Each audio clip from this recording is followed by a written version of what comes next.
Okay, so today I am going to teach a lesson on speech or language impairment. So,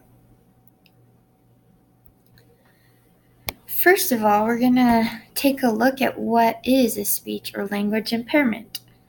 A speech or language impairment, according to the IDEA official definition that I found on their website, is a communication disorder such as stuttering, impaired articulation, a language impairment, or a voice impairment that adversely affects a child's educational performance. So, it is kind of loosely defined as anything related to speech and language that affects how their education is. So, the causes, after researching, I found that there is no one known cause. However, there are a few that could be a cause or have been proven to be causes of a few cases. So, first, hearing loss affects children's speech and language. Brain injury, physical impairment such as a cleft lip and palate, or a disorder within the larynx.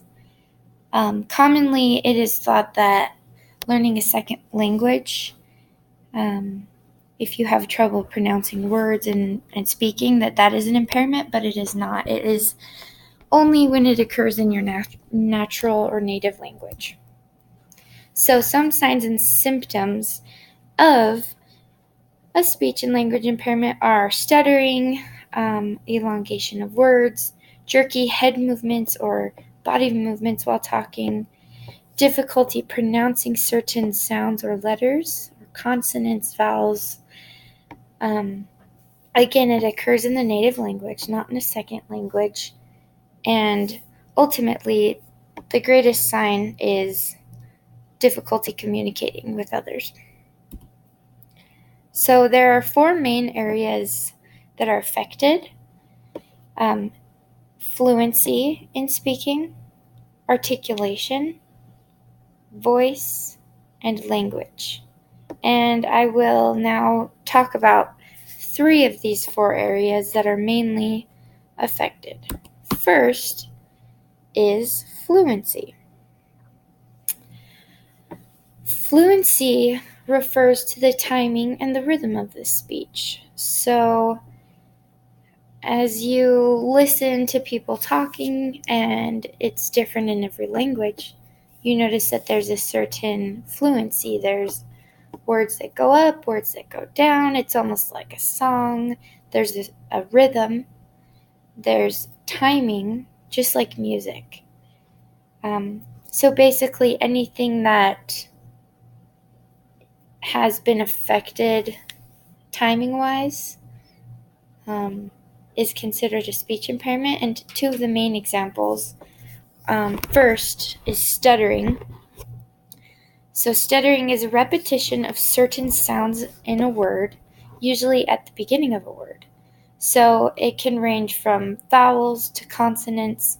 It seems as if there's a broken record and the child or whoever is stuttering repeats that sound over and over until they can move on to the rest of the word. Also, stuttering could include prolonging words or hesitations. So, unusual pauses when speaking, prolonging a word instead of having that same rhythm, making it much longer. Those are also considered stuttering. Cluttering, on the other hand, is very fast and jerky speech. It is almost the opposite of stuttering, where the speech is sped up. There's not stuttering, but there is no set rhythm to their speaking still. So that is fluency. And here I just have a little image showing all the areas that are actually affected or that affect fluency. So as far down as the lungs, the trachea, the vocal folds, the tongue, the teeth, the brain, these all affect the fluency of speech. Surprisingly, there's a lot that goes into it. It's not as easy as just say the word. You have to actually, in order to help this and improve upon the fluency, you have to take into account that the problem is much deeper, and there are muscles and certain parts of the body that need to be developed better in order to improve that speech impairment. So the next one that I'll be talking about is articulation. According to Project Ideal, articulation disorders are errors in the production of speech sounds that may be related to anatomical or physiological limitations in the skeletal, muscular, or neuromuscular support for speech production. So,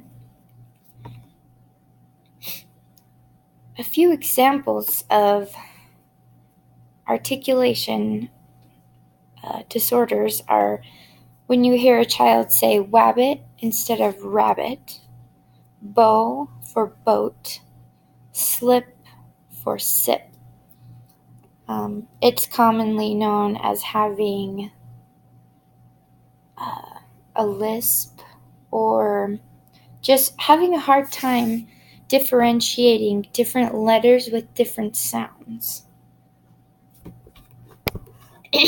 So articulation is basically just having a hard time making each and every sound in a certain word. Again, it goes much deeper than just speaking the word. It starts with muscles and disorders that cause the mouth to not be able to make those particular sounds. So it requires quite a bit of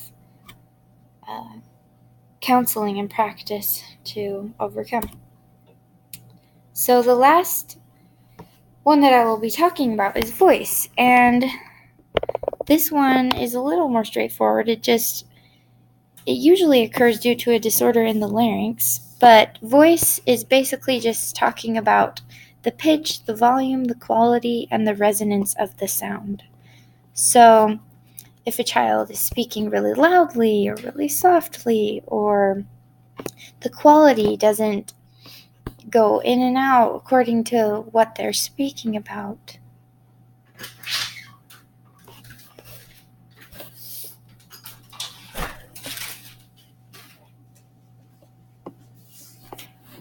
So that's what voice is.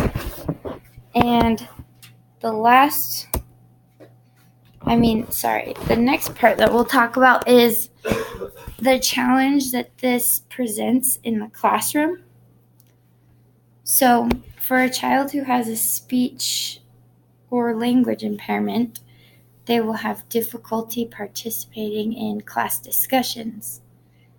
This could be because of embarrassment or because they just have a hard time saying the words that they want to.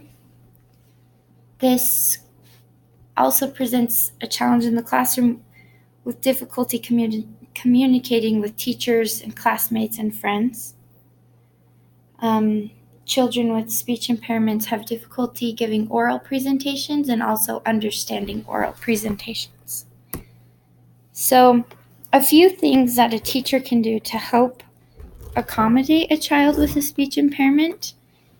Mainly, I think that the best way they can help is to continue helping the student practice what their speech pathologist is already practicing with them. So when they have time to work one-on-one with the child to help master those skills and strategies that they are already working on.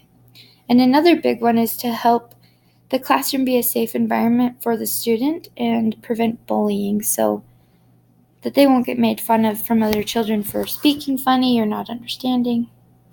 So those are just a few things that the teacher can do.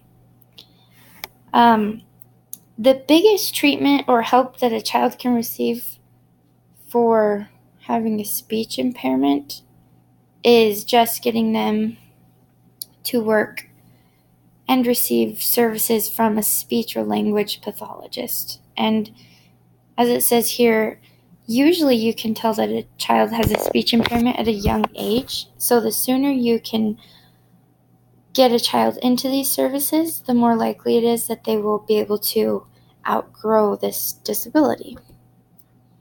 So here, just to finish, I have an image of a speech pathologist helping a child. And yeah, I think it's just so important that as general educators, we can help the kids master what they're learning and help them to overcome and be able to communicate effectively.